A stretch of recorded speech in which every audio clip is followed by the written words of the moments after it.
कहानी घूमती है मार्क के इर्द गिर्द, जो कभी कोरिया का धाकड़ आर्म रेसलर हुआ करता था। फिलहाल वो अमेरिका के एक क्लब में बाउंसर का काम कर रहा है।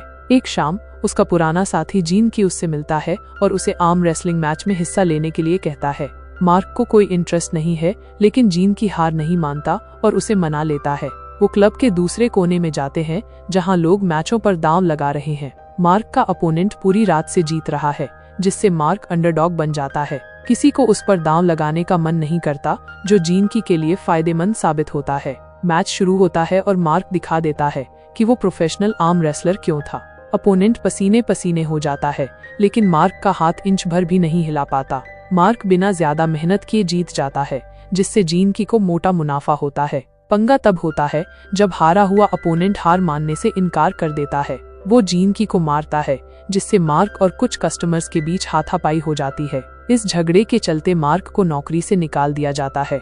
एक हफ्ते बाद उसे एक ग्रोसरी स्टोर में सिक्योरिटी गार्ड की जॉब मिल जाती है। वो ठीक ठाक कमा लेता है और अपनी लाइफ से खुश है, बस कभी कभी उसे घर की याद सताती है। फिर एक दिन जीन की का फोन आता है, जो उसे साउथ कोरिया आने के लिए कहता है। सियोल में एक आर्म रेसलिंग टूर्नामेंट शुरू हो रहा है।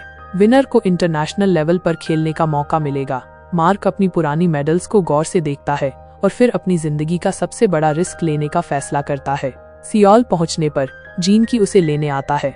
वो एक रेस्टोरेंट में जाते हैं और खाने पर बिजनेस की बातें करते हैं। जीन की मार्क का एजेंट बनना चाहता है और उसके प्रोफेशनल करियर का ध्यान रखना चाहता है। वो मार्क को शुभकामनाएं देता है, लेकिन असल में सट्टेबाजी के बिजनेस में उतरकर ज्यादा पैसा कमाना चाहता है। इसके लिए जीन की को मार्क के टैलेंट का इस्तेमाल करना होगा। दिन के बाकी हिस्से में दोनों सियोल घूमते हैं। एक जगह पर कुछ लड़कियां मार्क को टूरिस्ट समझकर उसके साथ फोटो खिंचवाती हैं। अमेरिका में इतने साल रहने के बाद मार्क की कोरियन लैंग्वेज ज्यादा अच्छी नहीं है, जिससे उसकी कई अजीब कन्वर्सेशन होती हैं। रात को वो एक क्लब में जाते हैं, लेकिन मार्क पूरे टाइम एक कोने में खड़ा रहता है, जैसे फिर से बाउंसर का काम कर रहा हो। होटल जाते वक्त जीन की पूछता है कि क्या उसने कभी पता लगाने की कोशिश की। मार्क को पता चलता है कि उसे बचपन में गोद लिया गया था और उसे अपनी असली माँ के बारे में कोई जानकारी नहीं है। वो कहता है, जो बीत गया सो बीत गया, अब किसी से मिलने में कोई इंटरेस्ट नहीं है। जीन की उसे एक लव होटल में छोड़ता है, जहाँ वो रात बिताने वाला है। पहली बार वाइब्रेटिंग वाटर बेड का एक्सपीरियंस करके वो चौंक जाता है, लेकिन असली ध्यान एक गिफ्ट बॉक्स पर जाता है। जीन की ने उसे एक फोन भेजा है, जिसमें उसकी असली माँ का पता है।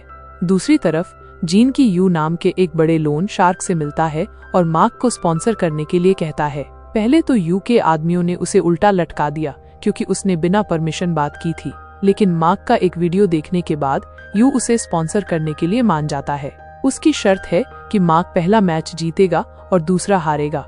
अगली सुबह मार्क फोन के मैप को फॉलो करते हुए एक एड्रेस पर पहुंचता है। जैसे ही वो दरवाजा खटखटाता है, दो बच्चे बाहर आते हैं।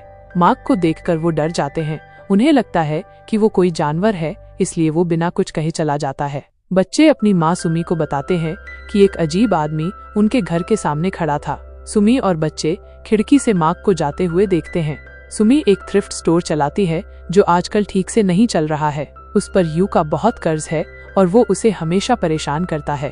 उस दिन काम पर वो मार्क और यू को एक मॉल के क्लब में जाते हुए देखती है। जीन की मार्क को स्पॉन्सर से मिलवाने और उसके टैलेंट को दिखाने के लिए लाया है। वहाँ चांग नाम का एक अमीर और बिगड़ैल लड़का भी है, जो मार्क का ओपोनेंट है और सबसे ज्यादा पैसा लगाता है। मार्क एक बड़े नेवी वाले को हराकर अपनी ताकत साबित करता है। जीत के बाद उसे और जीन की को एक 5 स्टार होटल में लग्जरी रूम मिलता है। यू जीन की को मैसेज करता है, जिसमें लिखा है कि मार्क को पहला मैच जीतना है और दूसरा हारना है। जीन की टेंशन में है कि मार्क इस डील के लिए मानेगा या नहीं। डिनर पर जीन की सेकंड मैच हारने का टॉपिक निकालता है और मार्क बिना किसी नाटक के रेडी हो जाता है। अगली सुबह सुमी बच्चों को स्कूल के लिए रेडी कर रही है। बड़ा बेटा जून यंग टेंशन में है कि वो बड़ा आदमी फिर से घर आएगा। बच्चों के जाने के बाद सुमी को लगता है ये मार्क कहीं जाना पहचाना तो नहीं। वो पुरानी फोटोज निकालती है और छोटी मार्क और उसकी माँ की एक फोटो मिल जाती है। बच्चे फिर से मार्क से टकराते हैं। छोटी जूनी एक्साइटेड हो जाती है, पर जून ह्यूंग धमकी देता है, दोबारा दिखा तो पुलिस बुला लूंगा। अगले सीन में साउथ कोरिया के number 1 arm wrestling champion combo entry मारते हैं। यू उसे शाम को क्लब में मार्क का टैलेंट देखने बुलाता है। यू बिना प्रोफेशनल की हरी झंडी के रिस्क नहीं लेना चाहता। शाम को क्लब में सब जमा होते हैं। पहले मैच में मार्क एक 7 फुट के जायंट से भिड़ता है। वो जबरदस्त मेहनत से जीतता है, यहाँ तक कि चैंपियन भी इम्प्रेस हो जाता है। सुमी भी ऑडियंस में है, मार्क को देख रही है। ब्रेक में यू सुमी को गलत तरीके से टच करने की कोशिश करता है, बोलता है तुम मेरी हो, कर्ज चुकाओ। मार्क ये देखकर भड़क जाता है। सेकंड मैच शुरू होता है और मार्क जानबूझकर यू को चिढ़ाने के लिए जीत जाता है। जब यू अपना हक जताने की कोशिश करता है, मार्क उसे धक्का दे देता है। जीन की बॉस और मार्क को खुश करने के चक्कर में पागल हो जाता है। उसे समझ आता है सुमी ही वो वजह है जिसके लिए मार्क ने उसे धोखा दिया। गुस्से में वो सुमी से मार्क के साथ उसके रिश्ते के बारे में पूछता है। तभी यू आ जाता है और जीन की को पीटना शुरू कर देता है। मार्क बीच में कूदता है और यू के आदमियों और उसके बीच लड़ाई शुरू हो जाती है। लड़ाई के दौरान सुमी यू को रोकने के लिए कहती है, पर वो उसे धक्का देकर गिरा देता है। पुलिस मार्क और जीन की को पकड़ लेती है। उन्हें मार्क की आईडी चाहिए, पर पिछली फाइट में उसका बैग और पासपोर्ट गायब हो गया है। पुलिस वाला और मार्क एक आर्म रेसलिंग मैच करते हैं और मार्क साबित कर देता है कि वो सच में एक रेसलर है। फिर भी पुलिस वाला बिना आईडी के उसे नहीं छोड़ता। तभी सुमी अपने बच्चों के साथ पुलिस स्टेशन आती है। उसे मार्क का पासपोर्ट मिल गया है। सुमी के पास मार्क और उसकी माँ की फोटो है जो उसकी पहचान कंफर्म करती है। पता चलता है कि सुमी मार्क की सौतेली बहन है और उनकी माँ 1 साल पहले चल बसी। मार्क ये सुनकर एकदम शॉक हो जाता है, समझ नहीं आता क्या करे। फैमिली मार्क और जीन की को कुछ दिन उनके साथ रहने को कहती है। बच्चे उसे एकदम चिल मानते हैं क्योंकि उसका स्टाइल एकदम हटके है। छोटी जूनी मार्क से चिपकी रहती है और जून ह्यून उससे खुलकर बात करने लगता है। घर के बाहर कुछ टीनेजर स्मोकिंग कर रहे हैं, सुमी के कहने पर भी नहीं हटते। पर जैसे ही मार्क दिखता है, सॉरी बोल के रफू चक्कर हो जाते हैं। अगले दिन यू के गुंडे सुमी से पैसे लेने आते हैं, धमकी देते हैं। मार्क अपना सामान पैक करके जाने वाला होता है, सोचता है फैमिली पे बोझ नहीं बनना है। वो गुंडों को भगा देता है, पर वो उसे समझाते हैं फैमिली को प्रोटेक्ट करना है तो यहीं रहो। अगले कुछ दिन सब मिलकर खूब मस्ती करते हैं, बुफे में खाते हैं, गेम्स खेलते हैं, एकदम हैप्पी फैमिली वाला वाइब आता है। सुमी अकेले बिजनेस और बच्चों को संभालते संभालते थक गई थी। उसका घर कपड़ों से भरा पड़ा था। एक दिन वो घर आती है, देखती है सब एकदम क्लीन। मार्क बच्चों को भी संभालता है ताकि वो काम पर फोकस कर सके। इधर जीन की पैसों की किल्लत से परेशान है। मार्क को बच्चों के साथ देखकर उसके दिमाग में एक आइडिया आता है। वो एक ब्रॉडकास्टिंग कंपनी में अपने दोस्त को कॉल करता है। वो मार्क की लाइफ को डॉक्यूमेंट करना चाहता है ताकि लोगों की सिम्पथी मिले और कुछ पैसे भी। मार्क थोड़ा झिझकता है पर मान जाता है। अगले सीन में मार्क और फैमिली आउटिंग पर जाते हैं। वो साउथ कोरिया के रेसलिंग चैंपियन काम्बो को चैरिटी इवेंट में चैलेंजर्स के साथ कंपटीशन करते हुए देखते हैं। मार्क उसे चैलेंज करता है और जीत जाता है। सब चौंक जाते हैं। कुछ हफ्तों बाद उसकी स्ट्रगल वाली लाइफ, अडॉप्शन और रेसलिंग के स्ट्रगल की एक डॉक्यूमेंट्री बनती है, टीवी पर आती है। शो एकदम हिट हो जाता है, अच्छी खासी कमाई होती है। बच्चे अपने अंकल को और भी ज्यादा आइडल मानने लगते हैं।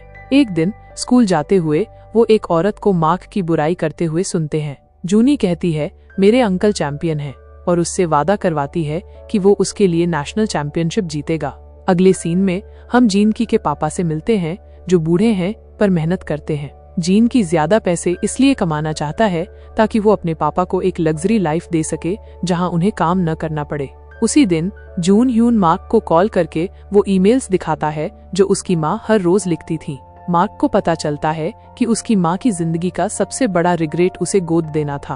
अपनी पूरी लाइफ में उन्होंने एक ऐसे एड्रेस पर ईमेल्स लिखे जो उसका नहीं था। ईमेल्स में उन्होंने बताया है कि जब वो उसके साथ थी तो लाइफ कितनी टफ थी। वो उसे खाना भी नहीं खिला सकती थी, चाहती थी उसकी लाइफ बेहतर हो। डेथ बेड पर भी उनकी बस यही विश थी कि वो उससे मिले और सॉरी बोले।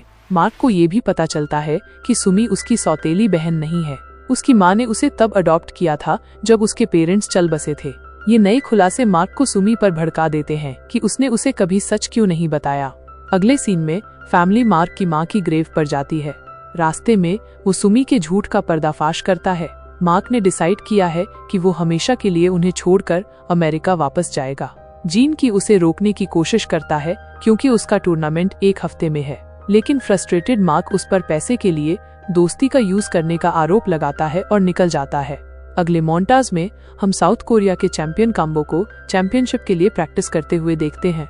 गैंगस्टर यू ने पंच नाम के एक बीस्ट को हायर किया है।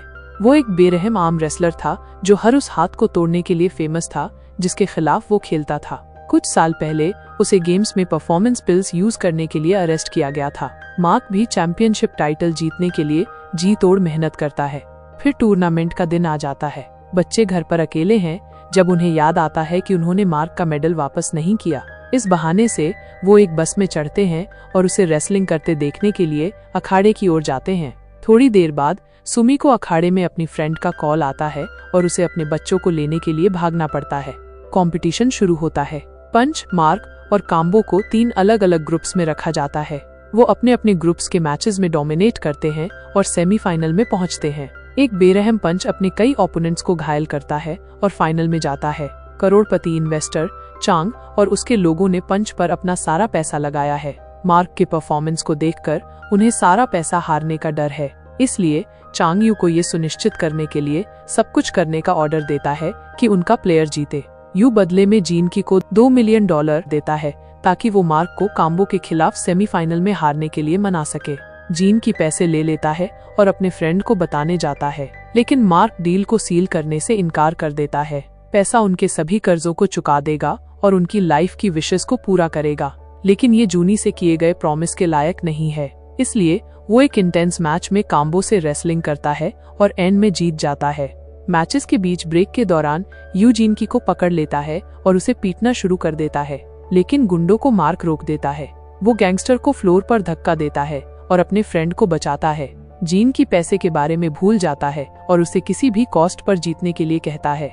फाइनल मैच शुरू होता है और हर कोई इसे देखने के लिए अपनी सांसें रोक लेता है। पंच चीटिंग करता है और जानबूझकर उनके हैंड्स को स्लिप करवाता है। वो मार्क के थंब को भी बहुत जोर से खींचता है, जिससे वो हर पॉज के साथ स्लो हो जाता है। ऐसा लगता है कि पंच का मैच पर कंट्रोल है, लेकिन तभी अपनी आंखों के कोने से मार्क बच्चों को उसके लिए चीयर करते हुए देखता है कि वो उनके लिए अपनी वर्थ प्रूव करे। मार्क एक ही झटके में पंच का हाथ धक्का देता है और उसे हरा देता है।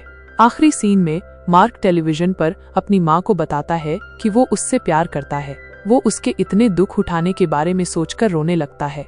फिल्म सभी के उसकी जीत का जश्न मनाने के साथ खत्म होती है।